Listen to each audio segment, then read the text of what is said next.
Today on Tipsy Casting, we give you part one of breaking down the casting director's life.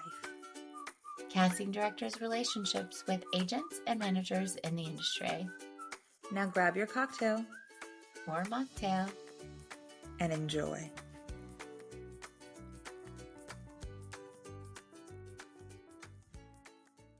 Good afternoon. Good evening. How are you? Good. It's late evening here. Yes. What are you, 10, 11? 12. Oh, well, thanks for signing on so late. Happy to. How's your Yeah. week been? Tell me It's about it. been good. We got the first bit of sun back in LA, strangely enough, and it's been nice today specifically. I'm breaking Yeah, out the white wine for I the love it. sunshine. Yay, you're gonna like force the spring in. Yes, I'm ready for it. I can't handle any more rain. I enjoyed it, but I also don't enjoy the gloom that comes with it. So I'm ready for sun. How about you? Yeah. Oh man, it's been an amazing week, honestly. I feel like London has really come to life this week. Same kind of thing, like the sun's out, trees are blooming, everyone's just like in a better mood. It's been super fun. So it's been a really good week for me. That's lovely. And you're a little busy bee. Yes, I'm loving all of life right now. I feel like we also like we crossed into April and it's just like um such a wonderful time of year. Just like, okay, now we're ready for like more to happen and coming out Hmm. of that winter haze. Yeah, no, absolutely. And what are you Yeah. drinking today?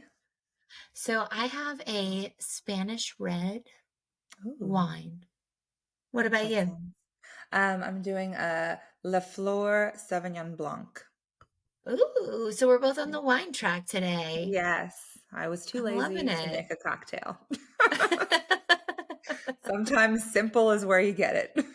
Yeah. But honestly, Sauv Blanc is like such a good spring drink that I love that you can kind of, what I mean, it's just like light and Yeah, you don't feel like you're drinking much, which is nice. yeah, which is also dangerous sometimes. Yeah. To be Catches up fair, on you it quickly. is. But thankfully not the That case bottle today. goes quick. Yes. Well, welcome back to all of our listeners to Tipsy Casting. I'm Jess, and this is my co-host, Jen. Hi. And today we are going to be talking about breaking down the casting life, basically part one of our conversation. And it's a casting director's relationship in the industry. In this particular instance, we'll be talking about representation. AKA agents and managers. Yes. And how much we love slash hate to deal with them sometimes, but it's Yeah. the constant relationship that we have. And many of the agents and managers I know now are we were in the trenches together as assistants, and when I was an associate, it's same for you, I'm sure. So those Mhm. relationships are really important to us. It is. And what's interesting is like how they evolve over time because I feel like when you come up as an assistant or an associate, you kind of have this like behind relationship where you're like, oh, I have to reach out to this big agent or whatnot. And but you feel like a little bit less than.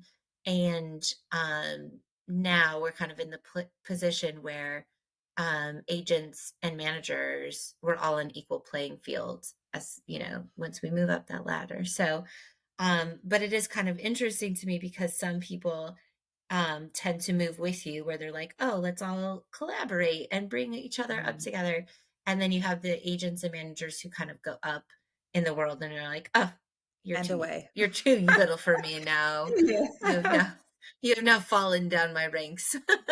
Yeah, yeah, those are unfortunate because it's you really do hope to grow with people, but it does happen, and I think there's a whole thread of I'm sure so many different casting text chains in our industry and community that the ones that I've seen, it's like, oh, how's this person to deal with? Are they awful? Or are they great? Just to sort of Hmm. prepare each other for what's out there.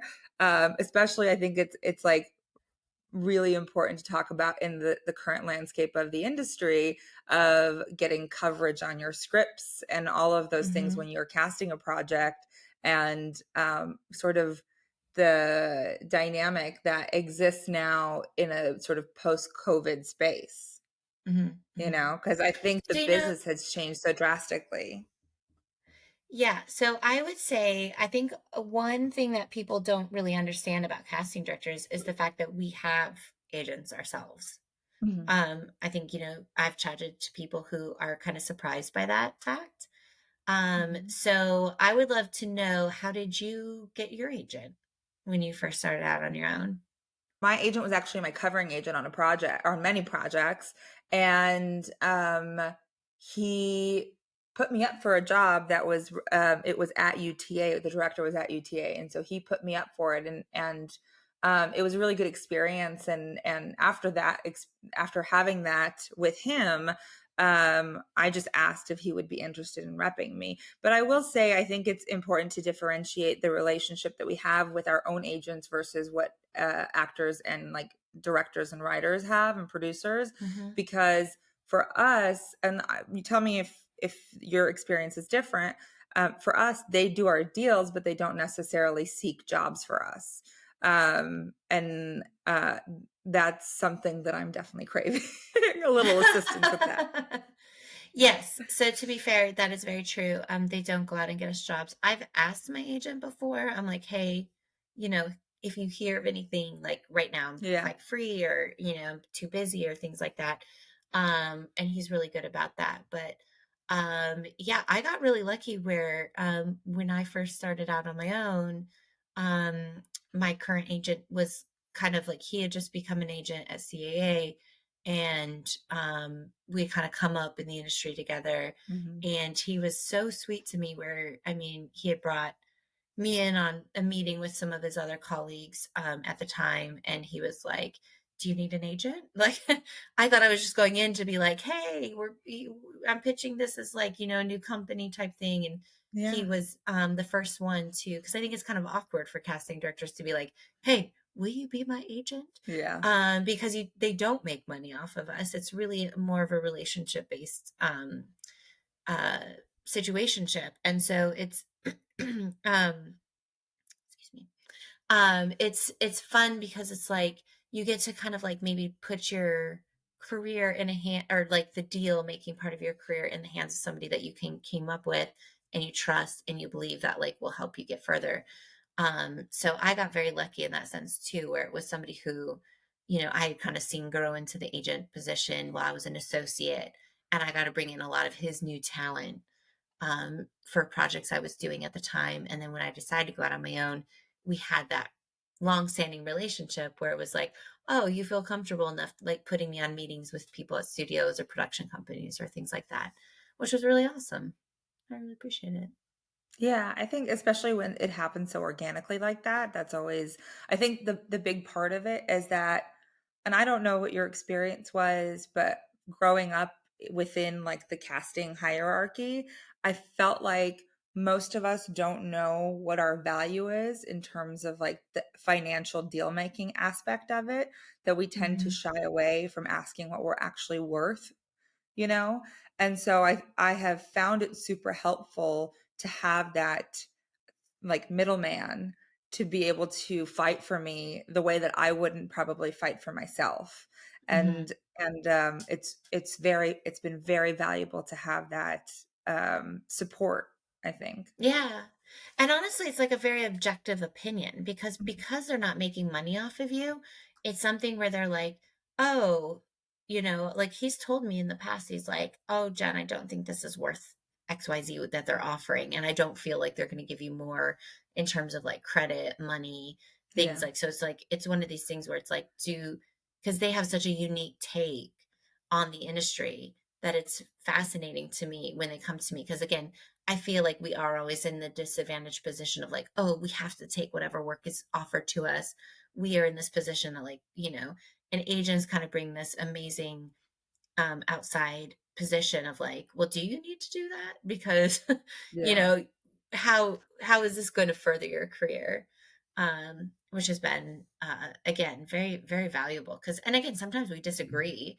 Sometimes I'm like, no, but I have this relationship that like you may not know about. So while they're going to pay me peanuts for this, I see the value in like, you know, not making a lot because I know what they have coming down the pipe. And I think that's worth the relationship. Mhm. Um, but yeah, it's been a journey. Yeah, and I think, we're constantly evolving and understanding the business that is always changing, especially right now. And I think I find it more and more like being approached with projects that are maybe not ready for a casting director. Like they're so far from their financing, but they're not in a position um, to get their own financing without an attachment, and they're not in a position Hmm. to get those attachments based on their own relationships. So I think it's a really interesting point in the pre-production process for us of how we're becoming more valuable earlier on in the process as it becomes like just a necessity. Yeah. Yeah. Because I will say, I think a lot of people don't understand right now, especially in indie film, um, we act in somewhat of the same direction of a producer in terms of our connections and our relationships with agents can sometimes get scripts in the hands of people that we wouldn't, they wouldn't have on their own. And I think it's something that, especially to get financing and to know value of actors and what they'll bring, financially to when producers are trying to get something financed. I think that's something so knowledgeable that like things get we get a bit understated because it's like how many there's been so many times where people are like, okay, so I want, you know, let me think of some actor. We'll go back to our fave, Pedro Pascal. Um, and again, it's like it's one of those things where it's like if you think about him and he's like a lead actor 3 years ago, prior to this big hit and everything, could he have financed like a big indie film? Probably not. But now he will, and it's like us in our jobs knowing what kind of level each actor brings in terms of like getting people attached and getting that forward momentum so that they can get it fully financed and or set up at a studio or something like that is, Yeah. I think, like really really invaluable. And I think also like knowing an actor's track record of what they engage on, because Mhm. I think that's most producers tend to be surprised that that's the information that I have. Because we talk to agents and managers throughout the year about these actors over and over again to get a sense of what they're interested in, what kind of budgets they're averse to, or Mhm. whatever the situation is. We sort of have an idea of what the parameters we're working within with certain actors, like if they're more money focused versus material focused. So I think Mhm. that's a whole level of experience that honestly, on the indies that I've started working on in the last few years, if they can't pay me up front to to the level that I am like my norm is, that like I've started asking for producer credit, because that's what I'm doing. I'm bringing financing to your film based on the work that I'm doing. Yeah. And honestly, I think that's so amazing of you because I think it's taken a long time for casting directors to get to that place Yeah. of being comfortable to ask for it because it is so many times we get brought on and they're like, oh, we'll pay you $2,000 and nothing else for 3 years. And it's Right. like, how many other jobs do you know would be out there being like, yeah, I'll take 2 grand for 3 years? Like, I mean, it's just, and then they get so angry sometimes when you ask for more because you're like, well, I've made 10 offers. I can't force an actor to take the job. Yeah. So like we've been doing all this like legwork and back work and trying to get, I mean, I just recently had a situation where we went to an actor for one of my films that um he's a big yeah, I mean he's a big name at the moment. He's kind of hot. And I had every, indication. I'm very good friends with both the manager and the agent and they both said, "Oh yeah, we like this for them. We'll push it along." But then ultimately, the actor still read the script and was just like, "I just like I don't know if I can actually bring this to life, and so I'm going to pass on it." And it's like, well, we can do everything in our power to like get all Mhm. the answers, all the information that we can. and yet they can still pass or they can accept it. You know what I mean? And it's like putting our weight behind that in all of our relationships, I think is such a huge tool in terms of like, especially getting that producer credit, if that's what you desire, you know, if they can't pay you, because so many times indies just don't have the financing up front to give you that money. Yeah. Yeah, I'm really eager to, like, we're talking about bringing a rep on for our next episode, and I'm really eager to talk to somebody about this because I feel like the industry has changed so drastically in the last 3 years, and it has become sort of a bottom line business of what gets attention paid to. Um, and yes, the big studio films and network TV shows or streaming TV shows get all the attention, but there used to be a time when agents and managers would see a casting director's name associated with the script, and they would certainly read it just because they knew the quality of projects that casting director works on. And I think that moment in time is gone, and it makes me really Mhm. sad because it's so hard to get coverage on independent film. Nobody is reading anything unless you make an offer. And even then, it's Mhm. questionable. I've actually, yeah, and I will say I've noticed that especially with the big three, in terms of just like, you know, if I get a new script sent to me and it's an indie and I send it out, you know, and I'm just like, hey, can I even get like a coordinator to cover this? And it's like, and half the time I'm like asking for veils or things like that. And then I get down to like, well, who do you like for it? And they're just like, they never even read it. And Yeah. so it's like, how do you get through that barrier? And I think it is through our personal relationships that we have to like push through that, because it's and again, very undervalued, because it's like if you know one person at an agency who will take you seriously, then you're like, oh, okay, now I can actually get somebody some traction here. Yeah. Because if you're just coming in like with nothing and you're like, hey, I just need you to read my script, tell me who you like for it, and or if they're available, things just like basic necessities to do our job, and you have the big three just like being like, whatever, like, you know, Yeah. we don't care about this little thing, you know, it's only a Yeah. couple $1 million film. And um, it I becomes also think very, it's good. I think it's also because that they're spread thin. I think because all of the mergers happened and people there was like a mass exodus. I think that their coordinators are super overwhelmed. So I think it's the way that they've chosen to do business as these big entities, that it's no Mhm, longer about the artistry because the functionality doesn't support that you mhm, know and so mhm, they're all so overwhelmed, and they're not doing anything about that fact because I think probably the state of the economy. But there's not one person that's like dedicated to doing like supporting this side of the industry, which is mhm. really sad. Yeah, I totally agree. I mean, to be fair, I literally just offered Lily James something a few weeks ago, and it took me 3 weeks to hear back from her agent that they even received the offer. And Crazy. then it was like pulling teeth trying to get him to be like, well, did you read it? Did you, like, you know, it's just like this thing where I'm like, I get that she's a very talented actress and she probably has so many offers on the table, but also like, can you please just like acknowledge that you've received it? And it's like to Mhm. even get a response to that email is just like pulling teeth. And it's just, Yeah.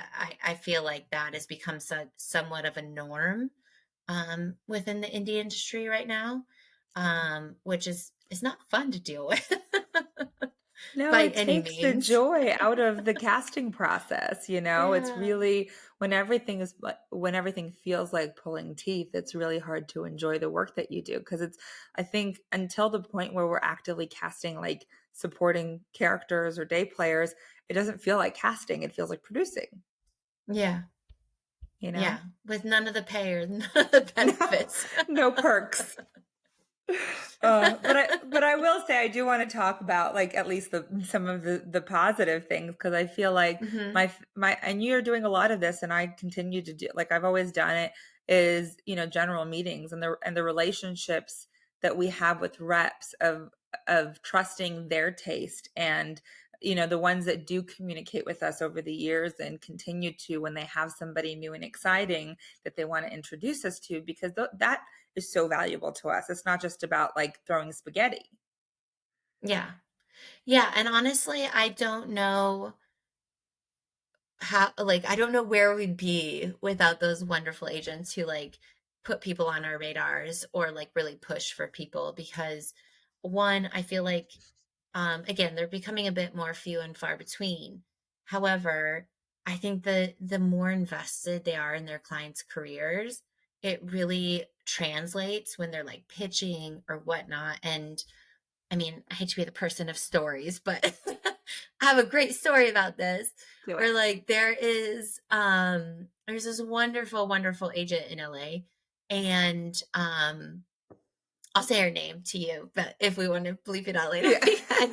But it's Sarah Beth Shadid, Yeah. and she's one of my favorite humans in the world, and she's so sweet, and she always pitches people who are right. She never like wastes time. She's just very like, your cut and dry casting or casting director, agent. And so a few years ago she had pitched this person. She's like, hey, I just signed this kid out of UNC, and he's amazing, and I know you don't really have anything for him right now, but I want him on your radar. And so she's like, I was casting something at the time, and she was like, can he come in and read for it, even though we know he's not going to get this, like, I'm very aware he's not going to get this Yeah. role, but I want you to know who he is. And so I was like, sure, as long as we're very clear, like he knows he's not getting this role. Like I don't want him to like prep and do all that, because I hate wasting actors' times in that respect. But so she sent him in and he killed it. He killed the audition.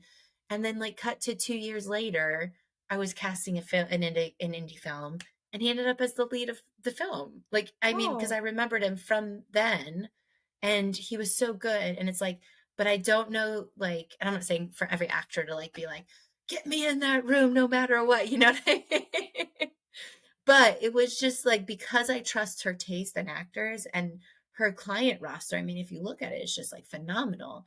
But it's like when you feel like you have that trust with somebody and you really, you feel like no matter what, they're going to send you somebody who's really talented.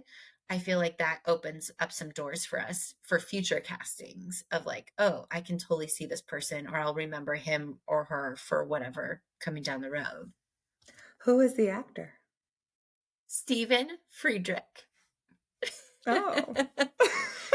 No, but he's killing it right now. I love it. Like it's just one of those moments where you're just like, oh man, this you are perfect for this role, even though you Yeah. weren't 2 years ago. Yeah. Um, I love it that was though, really because I awesome. think that's the thing of, but it's not just like the role, it's the timing. I'm sorry, it's not just the timing, it's the role of it, right? So it's Hmm. striking on both fronts. So that's amazing, because but that's the thing, it's our relationship to actors are long-term relationships.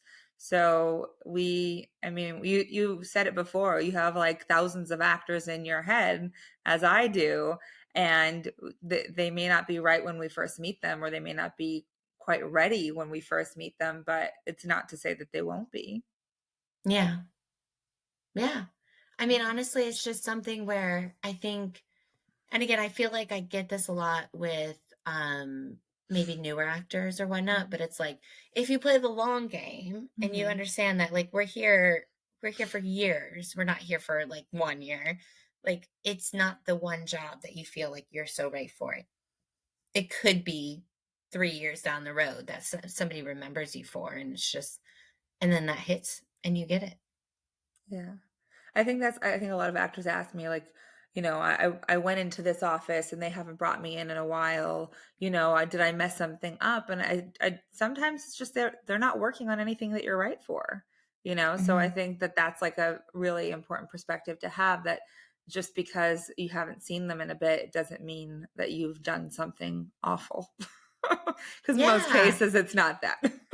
Well, and I think like something that's really interesting too is like the actor agent relationship, in terms of like, I think people are so sometimes eager to get an agent or a manager attached, but then sometimes they forget that like there's an actual very personal relationship there happening where you are giving your career, you're putting your career in somebody else's hands, and you want that to feel organic and natural and for you guys to be on the same page. And I think some actors are just like so a bit, ready to, because I have friends who are like, oh, I'm not feeling happy with my agent or my manager. Can you help Yeah. me find somebody new? Which I'm usually always very willing to help them. But I'm also like, I'm not willing to like throw your name at the wall and see what sticks. I was like, Yeah. I'd rather find somebody who actually cares and can see, who can nurture your career, and I think that that gets lost sometimes.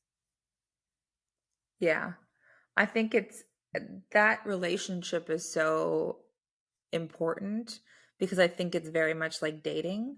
You have to Mhm. find the right fit rather Yeah. than just being happy that you have one. Because I think it's you you have to be on the same page. You have to have an open line of communication. And if you don't have those things, you're with the wrong person.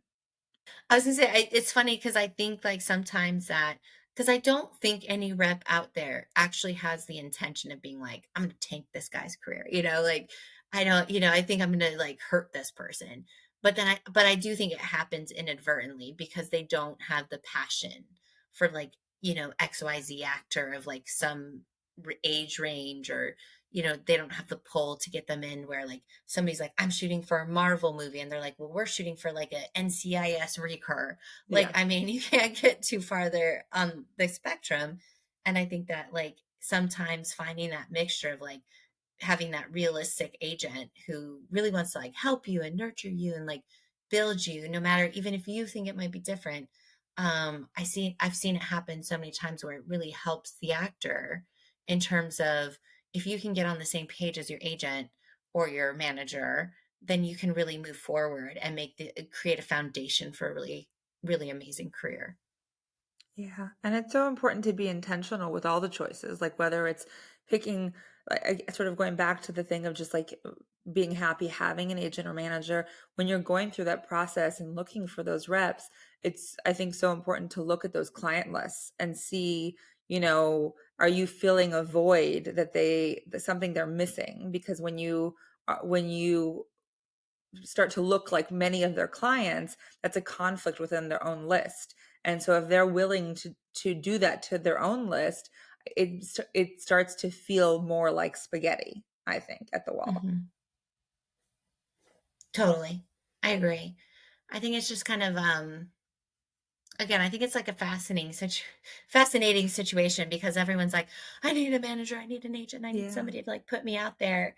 And I think like it's just so hard to find that person who kind of meshes with you in a good way that like you can really thrive with your career as an actor. Um, but anyway, let's bring it back to casting. That's fair.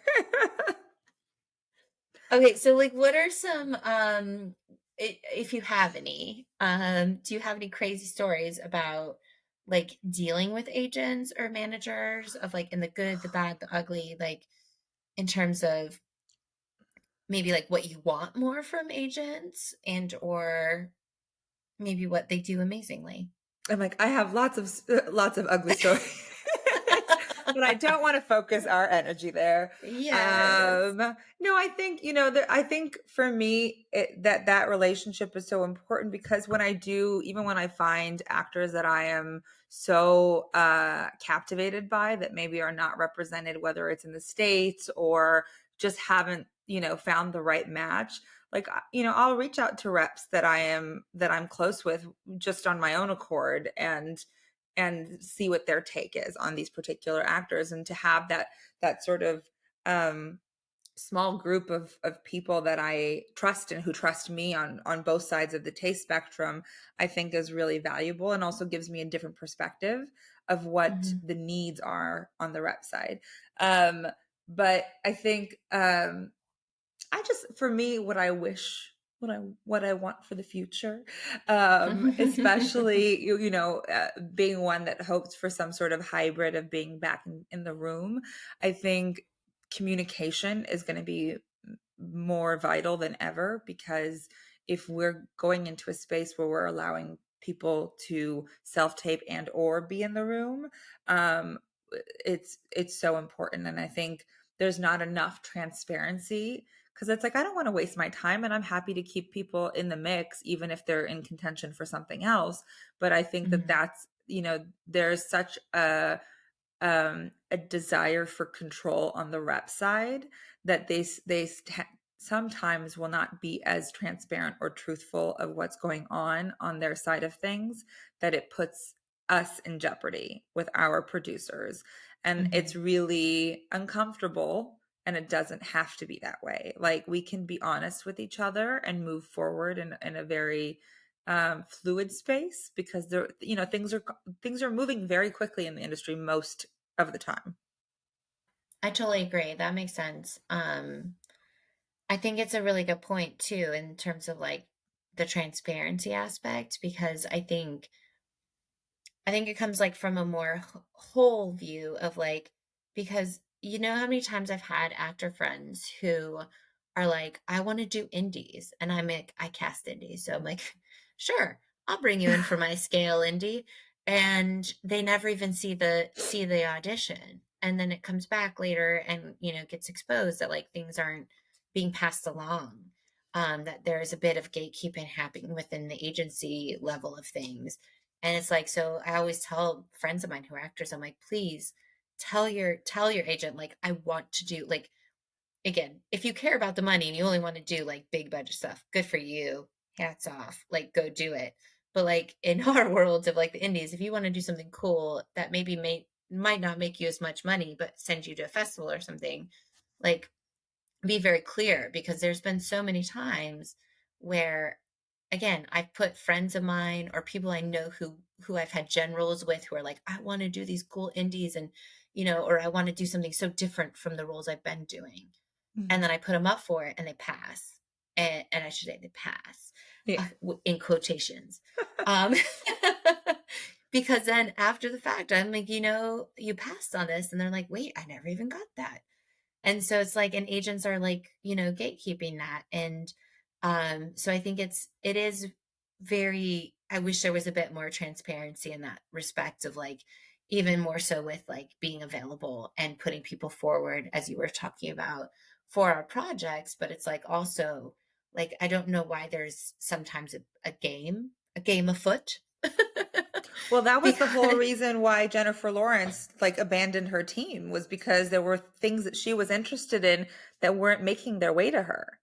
really, I didn't know that. Oh yeah, there was a whole interview that she did about how she dropped all of her. I don't know if she's still with her manager, but I mean, I think she was definitely, I think she was at CAA, but I don't really know.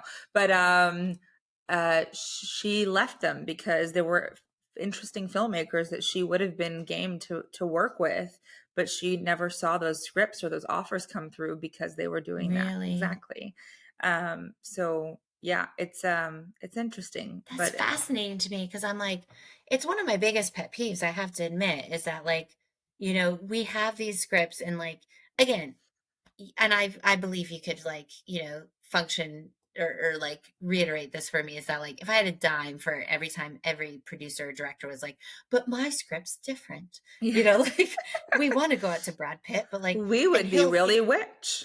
yeah, exactly. And I'm like, well, yeah, you could go to him, but he's never going to read this. He's never going to do it. And they're like, but my script's different. But I do feel like there's times where I have put scripts forward for actors and offers, and it's not going anywhere. It's not getting off that desk. And it's like, and it's so frustrating because you're just trying to like, you know, and again, I would love to consider myself a casting director who's not going to waste agents' time just cuz. Yeah. And it's like, so why can't I put this forward and based on our relationship, you give it on to whomever your client is that I'm going for. And again, I've been given every excuse under the book of like, oh, they're working. Oh, they're on vacation. Oh, they broke up with their boyfriend.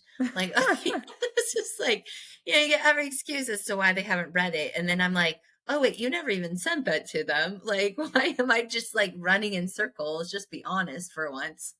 Yeah. I mean, honestly, I've gotten to the point, and I don't mind revealing this.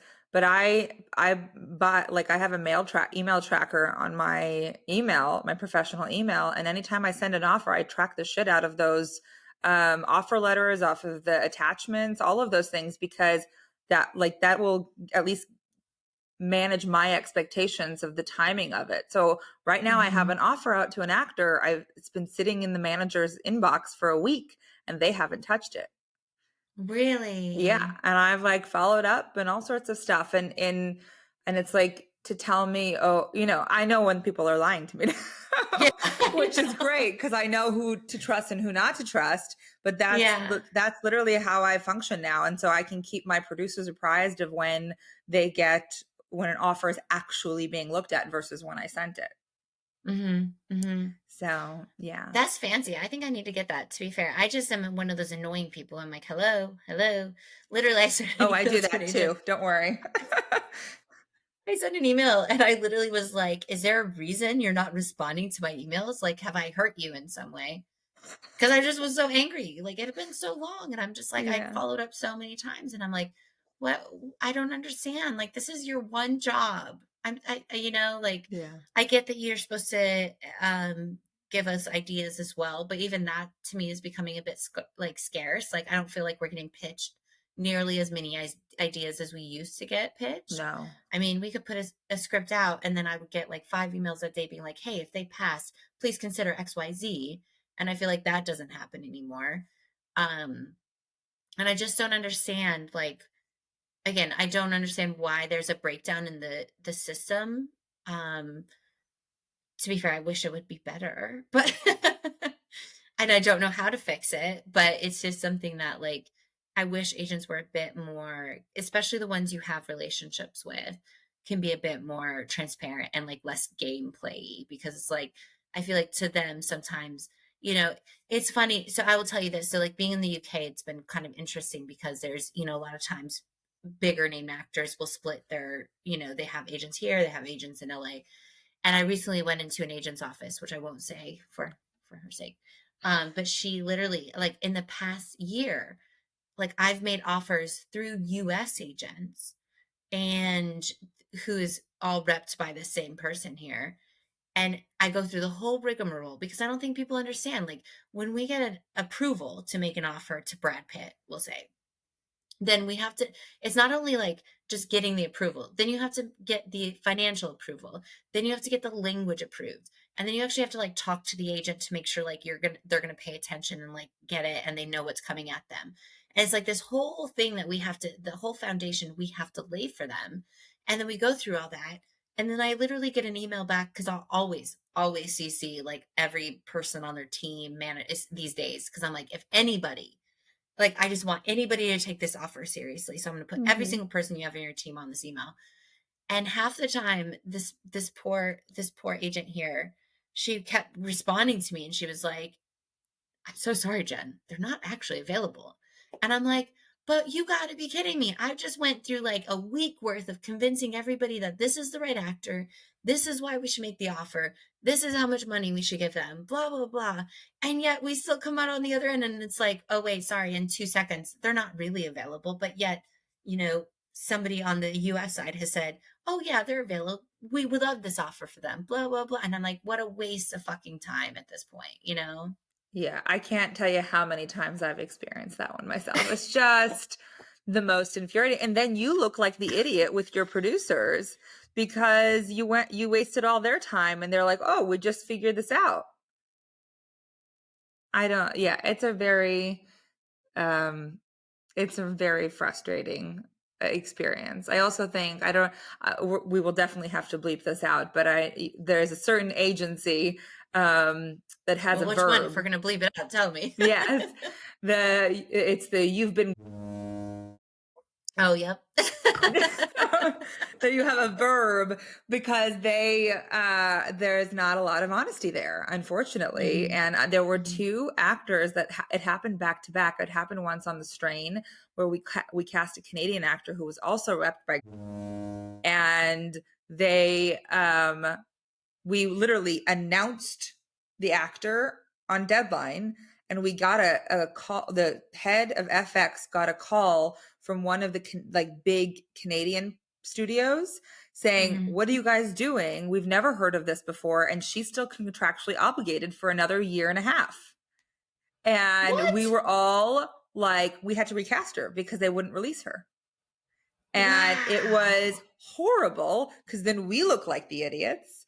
And then it happened Yeah. again with it was, thankfully it worked out okay, but for the show called The Returned, it was a remake of a French series called Le Revenant, and we had cast a wonderful actor who ended up in the show, but after we shot the pilot, we had found out, even though we had asked a number of times, that he was still attached to a pilot that was not picked up, but he was still technically attached, and they were shopping it around. Stop. Yeah, and so they screwed us twice with the same showrunner. What? Yeah, it was really bad, but thankfully they couldn't sell that pilot elsewhere, and so it died Mm. there, and we got to keep the actor. But it was awful. Like there's no best practices over there or something like that because they just do whatever the hell they want and hope they get away with it. Wow, that's so crazy. I can't believe they would Yeah, try to pull that over on you like that. I'm just one of the many times it's happened. Because you talk to other casting directors and they've had very similar experiences, you know? So I don't know how you don't have it. Yeah.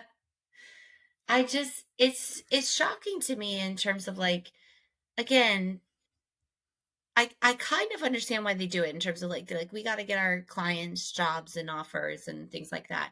But also, if you know they're attached to something and or they're not available, you will be found out. Like, do you not think that pisses people off? Like, Yeah. in some respect of like, oh, maybe I shouldn't tell them that the XYZ is available and like, and it's it takes me back to this time where here's a good story for you in terms of like being very respectful. Um, and I'm gonna be really honest, I don't remember the rep's name, but I know what actor I'm talking about.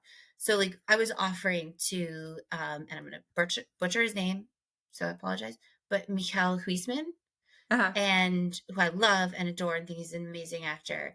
I was offering to him and he had read the script.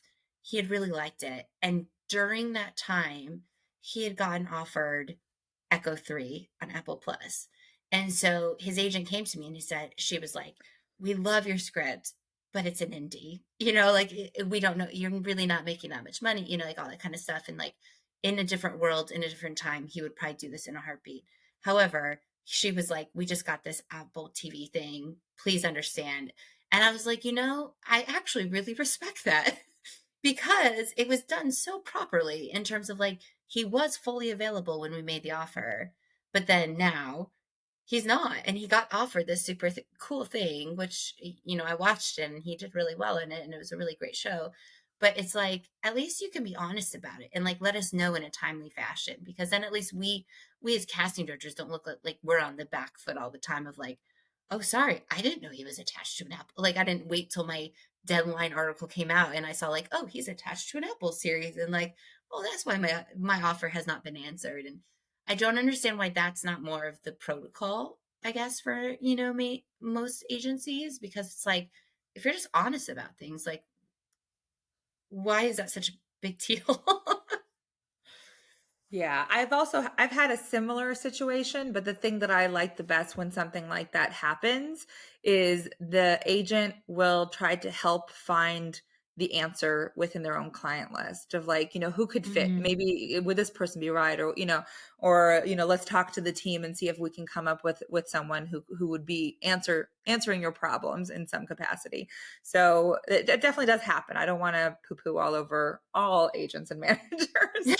Because there was Oh great God, ones no. and Some of them are just like lovely, love yeah, bugs. I just love them. Like yeah. there's some that have gone above and beyond. Like, I mean, I'll shout them out. If we want to bleep them out later, we can. No, But I like, think we don't bleep them out. I think all the good ones, yeah. they stay. Like I again, I know I already said Sarah Bell Shadeen, and I'll stand by that. But I also like I love Lisa Wright and Jake Glazer. I know they just started their own company that's Neon Kite, that they have been so supportive of me, and they're super supportive of like new casting directors and like their visions and everything, which has been really awesome to kind of watch them come into that thing. Um, do you have anybody? And then I'll come back because I don't want to just like Yes, I jump back. love, I mean, there are so many. I love Glenn Salners at Artists and Reps. He's wonderful. He's always Hmm. really intentional with all of his pitches. Um, Sasha Passero is great at Oh, APA. I I love like her a her. lot. Yes, yeah. Yeah. She's a good friend of Who mine. else? Who else? Oh, you will you go now? To think of more. I love that. So I love Brianna Ansell. She's great. I think again, I feel like she's very careful about her client list and like, you know, who she reps, and very pushes only people she really feels comfortable with. Mhm. And then I love Riley Folsom from UTA. She's my gal. She's a sweetheart, and she's in the crossover world, which again, as somebody, I'm doing music biopic at the moment, that like she's very like knowledgeable, but she never, again, she's one of those that I'm just like, please just give me the real. Like I'm just Yeah. tired of running in circles. And she'll be like, got you, girl. Yeah. But yeah, Daisy Wu, love, Yeah. huge fan. I love Sarah Um, Shin. oh, please, love her. Oh, and Danielle Robinson, who just moved over to Issa Rae's company, Color Creative. She's Oh, wonderful.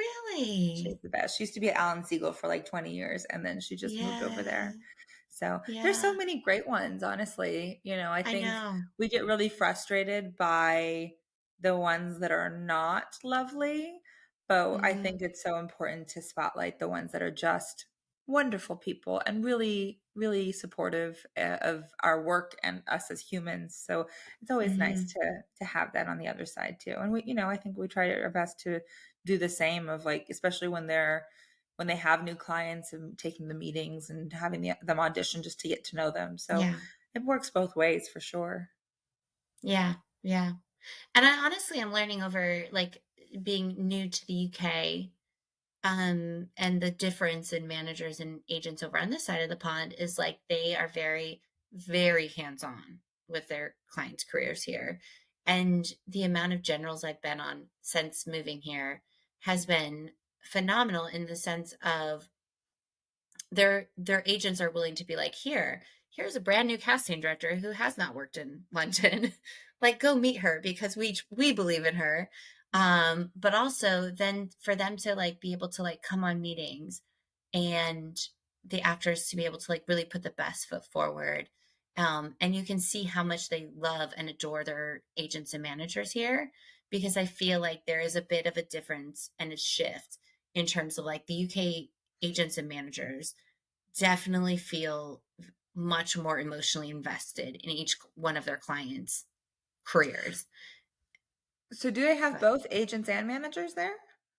so they have both, but it's different in terms of like where people in LA will have an agent and a manager for one person. Here they have like one or the other.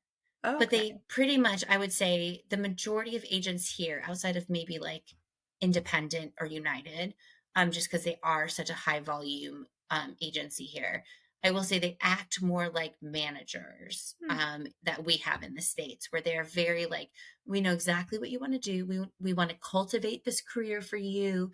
And we're willing to do like a no money indie and then do a really cool like West End show or a Broadway show, and then let's like shoot for a Netflix show, or let's go for like a big budget movie.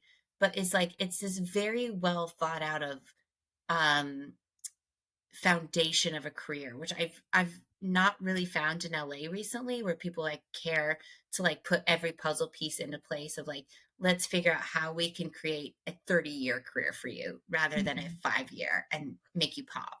Yeah, I'm so curious if there's a difference there, because the thing that I have found frustrating just for my actor friends and watching their journey is that until you hit a mark, nobody's willing to consider you, right? So until you're a series regular, or not a series regular, but like a recurring guest star, the even like the mid-level agencies like Gersh or Innovative, or those agencies Hmm. won't consider you for representation until you're at that point. Versus what I wish would be, and it's sad that it isn't, of like someone taking you on because they believe in you and they break their back trying to get you to that point, versus swooping in until when you get there. Yeah. I mean, I mean, maybe it's too soon for you to know what the environment is there of how they sign, because I know there's a lot of actors that come in, and and a lot of actors are signed from the drama showcases out there. So it's hmm, more of a hmm. maybe an earlier start with most agencies. Yes. But I think like Yes. like even like the artists partnership, right? Artist Yep. partnership. Yeah. Yeah. Um, like I know they will sign somebody that just came out of Lambda or Hmm. RADA without any credits up to their name, Yeah. but you don't find that And here I'll at say, all. like, honestly, I do. Okay, so I do feel like, yes, the majority of agencies, even the big ones here, will go and sign people, from what I gather, will sign people out of drama school and out of showcases and things like that. And they'll take that gamble, or like, kind of cultivate their careers. Um, and I don't think it's really interesting because, again, I'm learning the hierarchy and like how things function over on this side. But it is interesting in terms of, like, I don't think so much is put on, are you a guest star? Are you a co-star? Have you gotten XYZ under your belt? Mm, Which I think is very prevalent in LA. Where here, I feel like it's more, even if you were like a co-star on Happy Valley or something like that, something reputable, they're like, "Oh, we see something in you." And then you could possibly transition that way to a bigger agency. But I also feel like most agents over here, even at the big agencies, are like very, um, they're so much more open to creating a career for their clients that gives a well-rounded experience. And I mean, I think the perfect example right now is Paul Mescal, mm, because he has not only done, I mean, again, he started, clearly, he got on all of our radars in Normal People, mm. and we all know that. But then he's done West End, and now he's doing a Ridley Scott film. But then he also did After Sun. And it's like, you can't really quite create those blocks of a career, to in my opinion, in LA, because I think it's like, if you, for being as big and well known as he is, like, I think if you go to LA at that level, people are going to be like, "Well, we want you just to be a movie star. Like, that's it. You got to reach this high bar. This is what we're going to put you up for." Where I think here they're a bit more willing to be like, "Okay, what do you want to do? Do you want to do, like, be a bit more like intuitive about like what will create a long career for you, rather than just right here and right now." Um, and I think in terms of like the smaller, if you go down, clearly he's big. So like, if you go down in size of actor and you're just like trying to get started here or whatnot, it is fascinating to see that, like, I don't think it's as much of like a, you have 10 guest stars, so now we can bump you up to a series regular, Mhm. and then you've been a series regular, now we can start pitching you for movie gigs. I do think they're a bit more like, because actors are a bit more trained over here and have a bit more reputation in terms of like what they can bring to the table. I do think the agents are more open to being like, "Oh, show me what you got, and then I'll see if, like, again, if it fits within my purview to help you build a career off of that." Yeah. Yeah. That's great. I love to hear that. Yeah. Makes me excited. But I've met so many actors that have come here just for, a stint of time. And I always ask, like, how did you meet your rep? And it like the stories are fascinating, especially coming from the UK, of just, someone spotting them on the street or seeing them in like a play that's way off the West End, or just some random experience that they're like, oh, you're really interesting, let's see what you got. There was an actor that I met, um out here, I think in October, just September last year. And he had a very different life before he decided to take an acting class. And someone Hmm. like the acting teacher was close with a rep and said, "Oh, this guy's got something." And now he's on Carnival Row. So, I mean, Yeah. it's really lovely to hear those stories, that there's such an openness and willingness to find people to discover in the truest sense of the word. Yeah. Yeah, I totally agree. And I think it's something that I think it's sometimes I feel like in LA it might get a bit lost because I think there's so much talent. I think, in the UK it's a smaller pool. In LA you have this massive pool of actors, and it's like to try to weed through who, not only who's good, but also who fits within your scheme and stuff. Like, again, I don't ever envy agent jobs in that respect of trying to be like, yeah, I can help you or I can't help you. And it seems like such a cutthroat side of it because it's like, these actors are, or most actors are trying to create their career based on who their agent is. And sometimes you're lucky enough to where you can be picky and choosy of who actually gets to rep you and who you feel like you're in, sync with. But then some people are just trying to get on people, just trying to get that next step. And Mm. it's like, it's so hard because I think, especially as casting directors, I'm sure you get this question all the time of like, people are like, well, who do you like? And who can you like help me like figure out who's the right agent for me?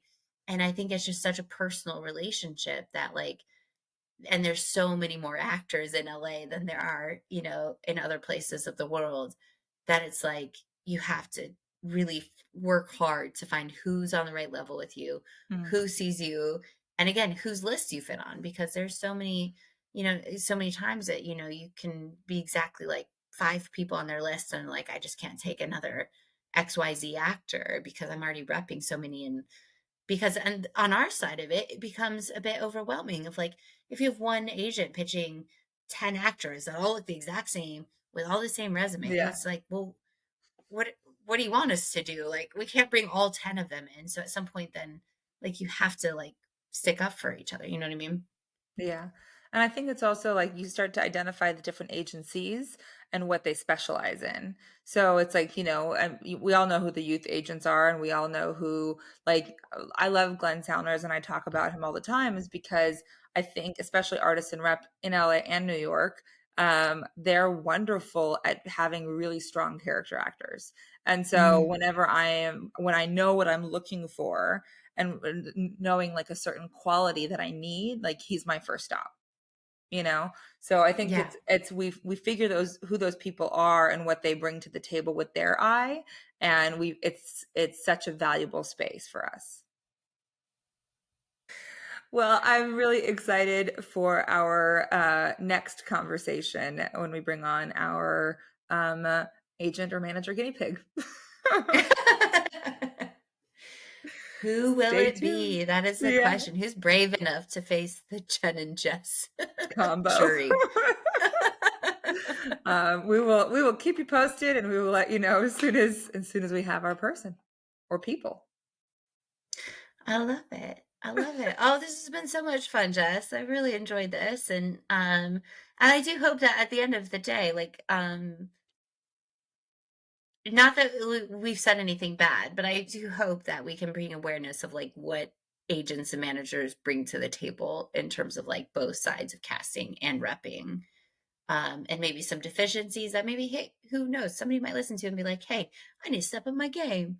But also like, hey, if we shout him out, we love you. Yes. You're amazing. Amazing. Well, go to sleep, and I'll talk to No, you later. no. Okay, well, I shall see you next week when we have an amazing agent or manager on. And yeah, cheers to another great week. Yes. Cheers. If you love listening as much as we love sharing, click subscribe on our YouTube channel or find us on Apple Podcasts or Spotify. Thanks for listening.